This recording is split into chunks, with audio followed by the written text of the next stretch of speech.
2023లో కేసీఆర్ ముఖ్యమంత్రి కావాలని చెప్పి ఇక్కడ పోచారం శ్రీనివాసరెడ్డికి ఓటేసారు. ఆ రోజు ఇదే పోచారం శ్రీనివాసరెడ్డిని ఓడగొట్టేందుకు మరి రేవంత్ రెడ్డి వచ్చి ప్రచారం చేసిండు. ఆ ఫోన్ ఇది పట్టుకున్నా ఒక్క నిమిషం.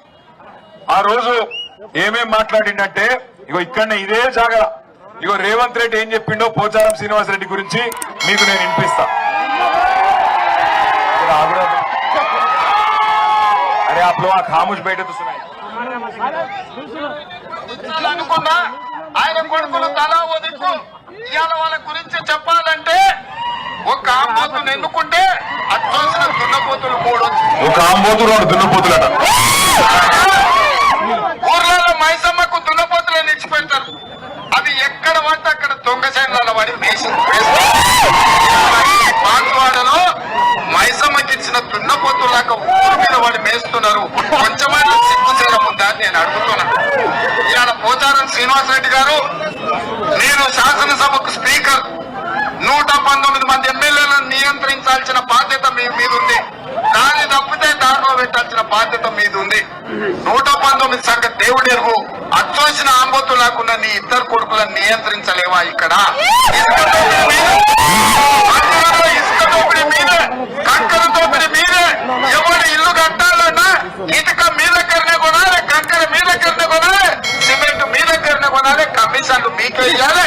ఇవాళ ఈ ప్రాంతంలో అభివృద్ధి అంటున్నాడు. అభివృద్ధి కాదయ్యా, నీ కోసం కాంట్రాక్టులు తెచ్చుకొని నువ్వు పనులు చేసుకుంటున్నావు.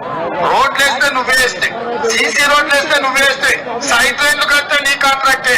ఇవాళ ఇన్ని రకాల దుర్మార్గాలకు పాల్పడుతున్న పోచారం శ్రీనివాసరెడ్డిని ఈ బాన్సువాడ ప్రజలు పొందబెట్టాల్సిన సమయం. పోచారం శ్రీనివాసరెడ్డిని పొందబెట్టాలన్నట. నేను అంటలేనిది నేను చెప్తలేను, కేటీ రామారావు చెప్తలేడు. మీకు ఎవరు చెప్పిరా అంటే ఎవరి సంకలన అయితే పోచారం పోయి కూర్చున్నాడో గదే రేవంత్ రెడ్డి చెప్తాడు. పోచారం శ్రీనివాసరెడ్డి అనే పెద్ద మనిషి ఆంబోతట, ఆయన కొడుకులు 2 దున్నపోతులట.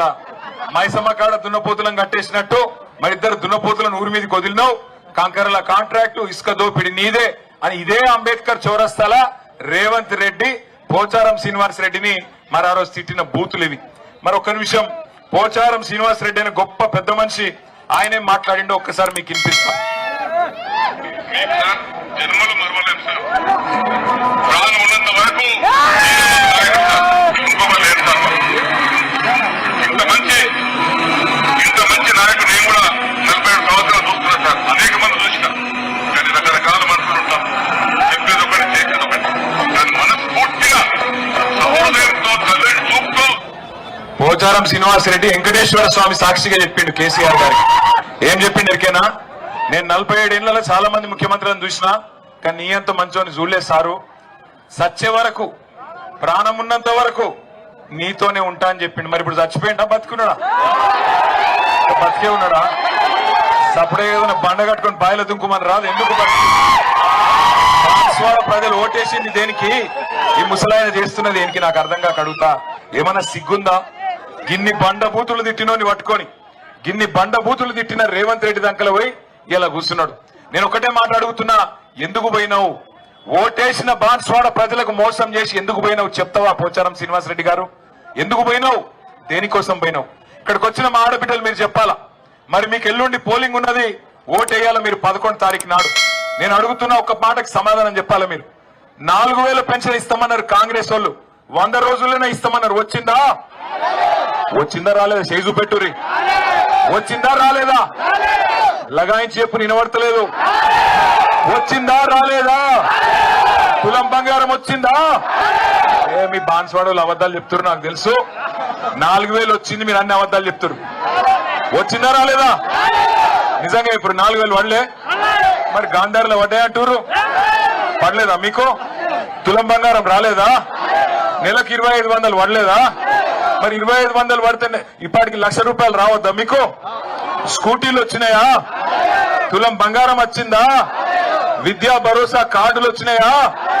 6 గ్యారెంటీలు అన్ని అయిపోయినాయా? రైతులకు రైతు భరోసా పడ్డదా? 15,000 రూపాయలు వచ్చినాయా? యూరియా బస్తాలు దొరుకుతున్నాయా? మార్పు బాగుందా? అయినా సిగ్గు లేకుండా చేయగుర్తు గుద్దుదామా? మనకు సిగ్గు లేదా? ఉందా లేదా? అదన్న చక్కగా చెప్పురి.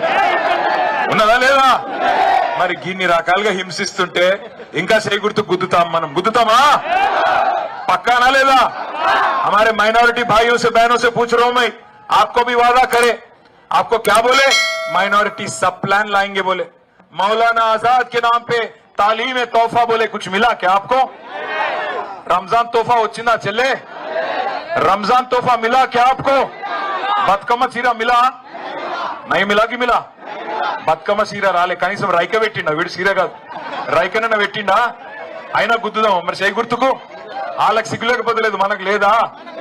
ఆలోచన చేయండి, ఆగం కాకుండ్రి. పోయిండు ముసలాయన ఆంబోతు దున్నపోతు అని అవతల అంత గలీజ్ గలీజ్ తిట్టు తిడుతుంటే సిగ్గు లేకుండా పోయి ఆడిసిరే ఇంగిల్ మెతుకుల కోసం ఆశపడి ఇవాళ బాన్స్వాడ ఇజ్జత్ తీసి అందులో దొరవడ్డాడు. కానీ రేషం గల్ల బిడ్డలు, మా జుబేరస్ వంటి బిడ్డలు ఇవాళ ఇక్కడ నిలబడ్డారు. పోచారం శ్రీనివాస్ రెడ్డి, నీ కాడ పైసలు ఉండొచ్చు, కోట్ల రూపాయలు ఉండొచ్చు, మా కాడ క్యారెక్టర్ ఉన్న నాయకులు, జుబేర్ లాంటి నాయకులు, బాజిరెడ్డి అన్న లాంటి నాయకులు, ఎలమంచెల సీనన్న లాంటి నాయకులు, రత్నకుమార్ లాంటి నాయకులు, రత్నాల్ లాంటి నాయకులు బాన్స్వాడలు ఉన్నారు. అన్నిటికీ మించి బాన్స్వాడ ప్రజలు ఇలా గులాబీ జెండా ఎగరాలని కోరుకుంటున్నారు.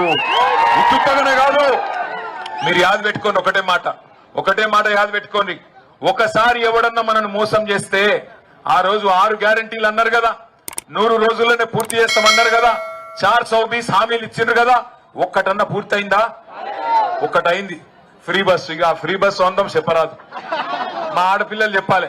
మీరు చేయలేపితే ఇప్పుడు బస్సు ఆగుతుందా ఎక్కడన్నా? ఇదివరకు కేసీఆర్ సార్ ఉన్నప్పుడు మీరు చేయలేపితే బస్సు ఆపుతుండే, ఇప్పుడు బస్సు ఎక్కితే సీట్ దొరుకుతుందా? గౌరవం దొరుకుతుందా మీకు? అది ఫ్రీ బస్ ఎట్లయితుందో నాకైతే తెలియదు. ఆడోళ్ళకు ఫ్రీ అట, ఇంట్లో ఉండే మొగోళ్ళకు డబుల్ టికెట్ అట. అది ఏం ఫ్రీ పాడైంది నాకైతే అర్థమైతే లేదు. అందుకే ఆగం కాకుర్రి.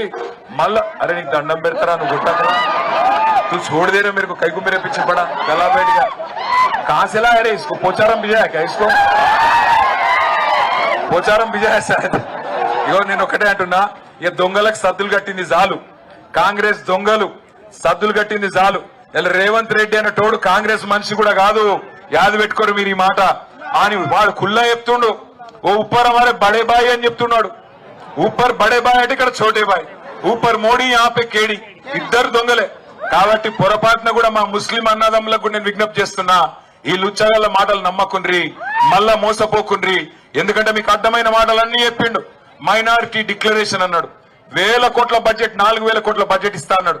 కేసీఆర్ గారు ఉన్నప్పుడు जब केसीआर साहब थे यहाँ पे हुकूमत चला रहे थे और वजीर आला थे, आपको याद होना चाहिए, इमाम और मौजनों को केसीआर साहब ने पहली बार तारीख में 5-5 हजार रुपया दिया।